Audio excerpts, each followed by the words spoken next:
سورۃ البقرہ آیت نمبر 26 کی تلاوت و ترجمہ اور مختصر تفسیر۔ اعوذ باللہ من الشیطان الرجیم، بسم اللہ الرحمن الرحیم۔ سورۃ البقرہ آیت نمبر 26۔ ان اللہ لا یستحیی ان یضرب مثلا ما بعوضۃ فما فوقها فاما الذین آمنوا فیعلمون انہ الحق من ربہم وَأَمَّا الَّذِينَ كَفَرُوا فَيَقُولُونَ مَاذَا أَرَادَ اللَّهُ بِهَذَا مَثَلًا يُضِلُّ بِهِ كَثِيرًا وَيَهْدِي بِهِ كَثِيرًا وَمَا يُضِلُّ بِهِ إِلَّا الْفَاسِقِينَ۔ ترجمہ: بے شک اللہ اس سے حیا نہیں فرماتا کہ مثال سمجھانے کے لیے کیسی ہی چیز کا ذکر فرمائے، مچھر ہو یا اس سے بڑھ کر۔ بہرحال ایمان والے تو جانتے ہیں کہ یہ ان کے رب کی طرف سے حق ہے، اور رہے کافر تو وہ کہتے ہیں اس مثال سے اللہ کی مراد کیا ہے۔ اللہ بہت سے لوگوں کو اس کے ذریعے گمراہ کرتا ہے اور بہت سے لوگوں کو ہدایت عطا فرماتا ہے، اور وہ اس کے ذریعے صرف نافرمانوں ہی کو گمراہ کرتا ہے۔ شان نزول: سیدنا عبداللہ ابن عباس رضی اللہ عنہما فرماتے ہیں کہ جب قرآن کریم میں بتوں کو مکڑی کے جالے سے تشبیہ دی گئی تو یہود نے کہا کہ اگر قرآن کریم آسمانی کتاب ہوتا تو اس میں حقیر چیزوں کا ذکر نہ ہوتا، کیونکہ ایسی چیزوں کا ذکر خدا کی شان کے خلاف ہے۔ ان کی تردید میں یہ آیت کریمہ نازل ہوئی۔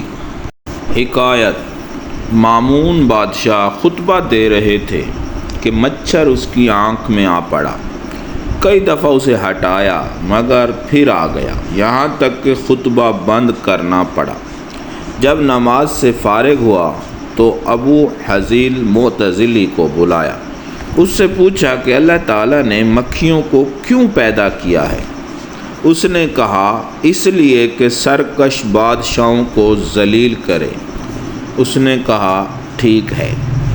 عقیدہ: امام قشیری علیہ رحمہ فرماتے ہیں کہ اللہ تعالیٰ کی قدرت کے سامنے ہر شے کا پیدا کرنا ہوا میں اڑتے ہوئی غبار سے بھی آسان تر ہے، بلکہ اس کی قدرت کے آگے مکھی اور عرش کا پیدا کرنا برابر ہے۔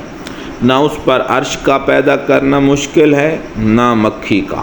ربیع بن انس رضی اللہ عنہ فرماتے ہیں کہ مچھر کی مثال اہل دنیا کے لیے عبرت ہے، کیونکہ وہ جب تک بھوکا رہتا ہے زندہ رہتا ہے، اور جب سیر ہو جاتا ہے مر جاتا ہے۔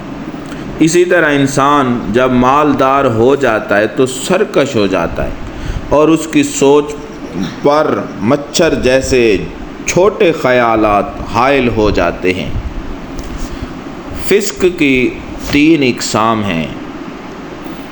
نمبر 1، تغابی، یعنی کسی گناہ کو کبھی سمجھ کر عمل میں لانا۔ نمبر 2، اس گناہ کے ارتکاب میں منہمک ہونا۔ نمبر 3، گناہ کا ارتکاب کرنا اس کے فتح کا منکر ہو کر۔ عقیدہ: یہ تیسرا طبقہ کفر کے مراتب سے ہے۔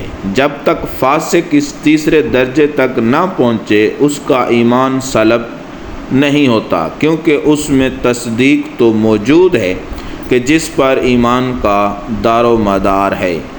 اللہ تبارک و تعالی ہمیں اس کو سمجھ کر اس پر عمل کرنے کی توفیق عطا فرمائے۔ آمین۔ وما علیہ الا البلاغ المبین۔